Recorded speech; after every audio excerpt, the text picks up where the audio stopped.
حضرت ایوب علیہ السلام انبیاء میں سے ایک عظیم ہستی ہیں۔ اللہ تعالیٰ نے صبر کے معاملے میں بطور خاص ان کا تذکرہ فرمایا ہے، لوگوں کے لیے ایک مثال اور نمونہ ٹھہرایا ہے۔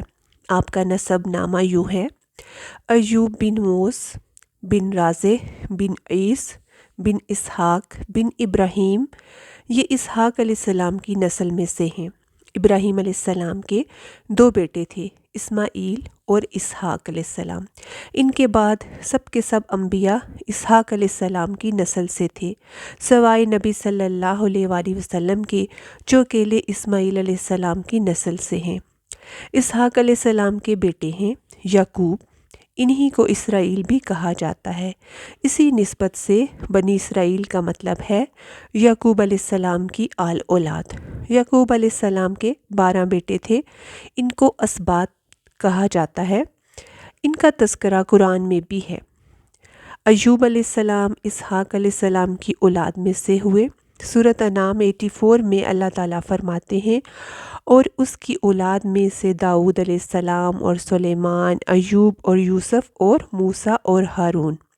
تو یہ سب ابراہیم علیہ السلام کی نسل میں سے تھے۔ ایوب علیہ السلام اللہ تعالیٰ کے نبی اور رسول تھے۔ سورۃ النساء 163 میں اللہ تعالیٰ فرماتے ہیں، یقیناً ہم نے آپ کی طرف اسی طرح وحی کی جیسا کہ نوح علیہ السلام اور اس کے بعد والے نبیوں کی طرف کی۔ تو اللہ تعالیٰ نے دوسرے نبیوں کی طرح ایوب علیہ السلام کی طرف بھی وحی کی۔ اللہ تعالیٰ نے آپ کو آپ کی قوم سوران کی طرف مبعوث فرمایا۔ یہ قوم ملک شام میں رہائش پذیر تھی۔ آپ بہت زیادہ مالدار تھے۔ اللہ تعالیٰ نے آپ کو بہت زیادہ نعمتوں سے نوازا تھا۔ بے شمار مویشی، لاتعداد نوکر چاکر تھے، زرعی زمین بھی تھی، آپ تاجر بھی تھے، تجارت کا سلسلہ دور دور تک پھیلا ہوا تھا۔ اللہ نے آپ کو کثیر اولاد بھی عطا کی تھی۔ آپ کے ہاں 7 بیٹے اور 7 بیٹیاں تھیں۔ خود بھی آپ صحت مند اور طاقتور تھے، گویا آپ روئے زمین پر نعمتوں سے مالا مال شخص تھے۔ اللہ تعالیٰ نے آپ کو آزمانا چاہا تاکہ بعد میں آنے والے لوگوں کے لیے آپ صبر کی مثال بن جائیں۔ آخر صبر کا مرحلہ شروع ہو گیا۔ آپ کا سب مال و متاع ہلاک ہو گیا، یہاں تک کہ آپ فقیر ہو گئے۔ آپ کی زندگی ہی میں آپ کی ساری اولاد اللہ کو پیاری ہوگی۔ سوچیں، کسی کا ایک بیٹا یا بیٹی فوت ہو جائے تو وہ کتنا دکھی ہو جاتا ہے، اور آپ کی سب اولاد آپ کی زندگی میں ہی فوت ہوگی۔ معاملہ صرف اسی پر ختم نہ ہوا، آپ شدید مرض میں مبتلا ہو گئے۔ بیماری اس قدر شدید تھی کہ آپ چلنے پھرنے سے معذور ہو گئے، اٹھنے کی سکت نہ رہی، یہاں تک کہ آپ کا گوشت گرنے لگا۔ آپ کی آزمائش انتہا کو پہنچ گئی، اور آپ کے ساتھی بھی آپ کا ساتھ چھوڑتے گئے۔ انہیں خوف محسوس ہونے لگا کہ کہیں آپ کی بیماری انہیں بھی نہ لگ جائے۔ اس طرح صرف 2 ساتھی جو تھے وہ آپ کے ساتھ رہ گئے، باقی سب آپ کا ساتھ چھوڑ گئے تھے، اور وہ بھی ذرا دور سے ہو کر ہی آپ سے بات کرتے۔ آپ کی خدمت کے لیے صرف آپ کی بیوی رہ گئی۔ وہ بہت وفادار بیوی تھی، وہ آپ کی خدمت کرتی، آپ کو کھلاتی پلاتی نہلاتی۔ پھر نوبت یہاں تک پہنچی کہ سارا مال ہی ختم ہو گیا۔ اب بیوی صاحبہ کو لوگوں کے گھروں میں اجرت پر کام کرنا پڑا۔ انہوں نے لوگوں کے گھروں میں کام کاج کرنا شروع کیا تاکہ کچھ کما کر لائیں اور خاوند پر خرچ کر سکیں۔ یہ تھے اللہ کے نبی ایوب علیہ السلام، جو اتنی بڑی آزمائش میں پورے اترے۔ آزمائش بھی کچھ عرصہ کی نہ تھی، بلکہ پورے 12 سال رہی، اور ایک اور قول کے مطابق 18 برس جاری رہی۔ آپ اس دوران مجسمہ صبر بنے رہے۔ آپ نے کبھی کسی سے شکوہ تک نہ کیا، یہاں تک کہ کبھی زوجہ محترمہ سے بھی شکوہ نہ کیا۔ اسی طرح سال ہا سال گزر گئے۔ ایک مرتبہ آپ کی بیوی نے عرض کی، آپ اللہ کے رسول ہیں، اگر اللہ کے ہاں دعا کریں گے تو وہ آپ کو بیماری آپ کی ختم کر دے گا۔ آپ نے اس کے جواب میں دعا نہ کی، نہ رزق کی فراوانی مانگی، نہ بیماری کی شفا مانگی، بس رضائے الہی پر صبر کیے رہے۔ آپ نے اپنی بیوی سے فرمایا، ذرا بتاؤ تو ہم کتنا عرصہ خوشحالی اور فراوانی میں رہے ہیں، ناز و نعمت میں رہے ہیں؟ انہوں نے کہا 80 سال۔ تو آپ نے فرمایا، مجھے اللہ تعالیٰ سے دعا کرتے حیا آتی ہے کہ جتنا عرصہ خوشحالی میں گزرا اتنا تنگ دستی میں نہیں گزرا، اس لیے میں ابھی یہ دعا نہیں کروں گا کہ وہ مجھے شفا عطا کرے۔ میں اسی طرح 80 سال تک صبر کا دامن تھامے رہوں گا۔ آپ کے اس جواب پر بیوی مایوس ہو گئی اور کہنے لگیں، تب یہ آزمائش کی گھڑی کب ختم ہوگی؟ چونکہ اس بات سے اللہ کی ناشکری ہوتی تھی، اس لیے ایوب علیہ السلام ناراض ہو گئے۔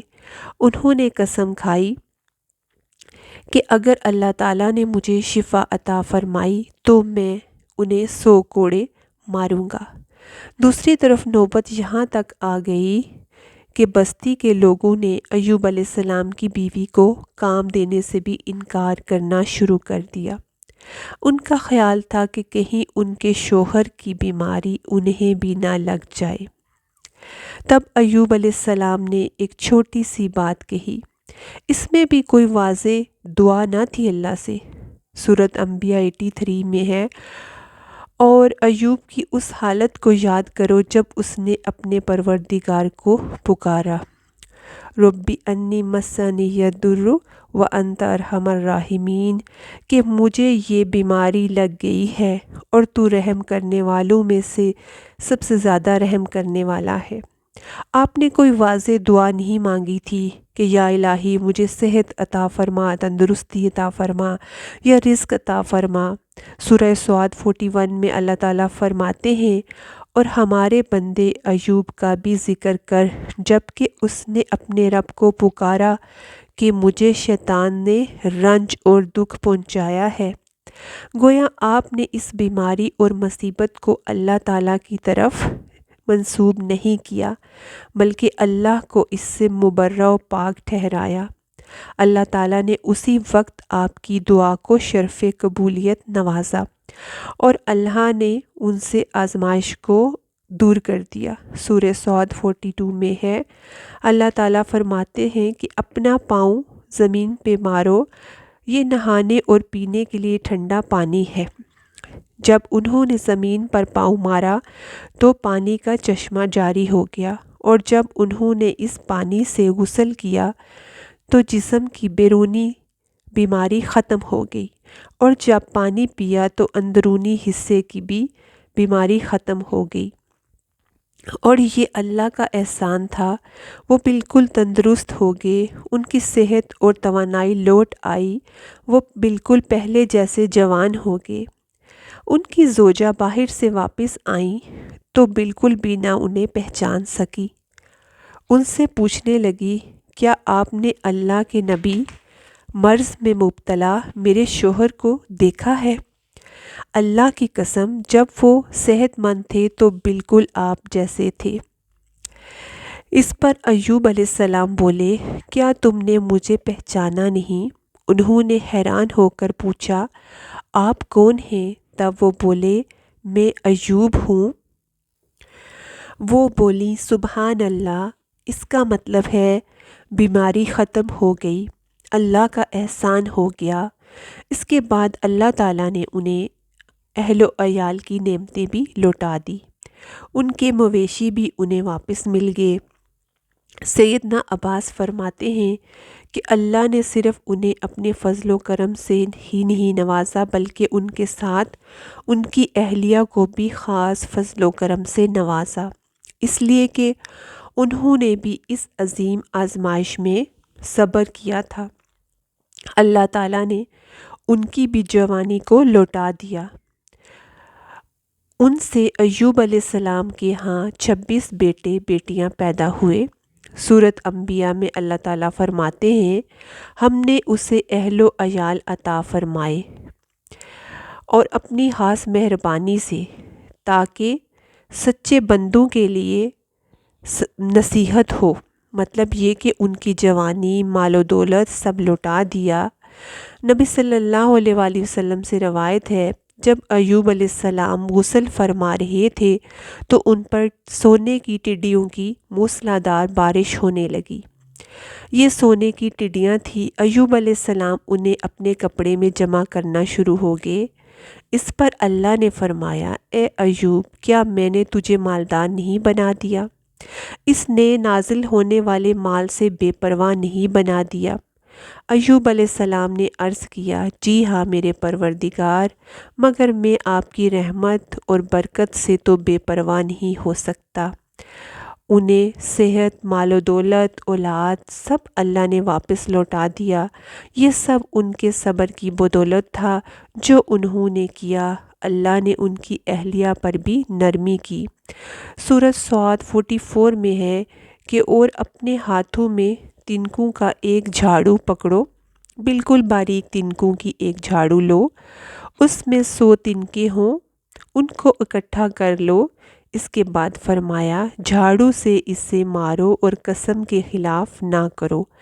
مطلب یہ کہ ایوب علیہ السلام نے جو اپنی بیوی کو 100 کوڑے مارنے کی قسم کھائی تھی، اللہ تعالیٰ نے یہ تدبیر سمجھائی کہ اس کو ایک بار جھاڑو کے تنکوں کے ساتھ مارو 100 تنکے تو وہ قسم پوری ہو جائے گی۔ یہ ایک خصوصی رعایت تھی اس بندے کے لیے جو تقویٰ اور اطاعت الہی پر پختہ رہا، اور اس خاتون کے لیے بھی جو اللہ کی رضا کے لیے نیکی کی راہ پر صبر و استقامت سے قائم رہی، تمام دکھ جھیلتی رہی۔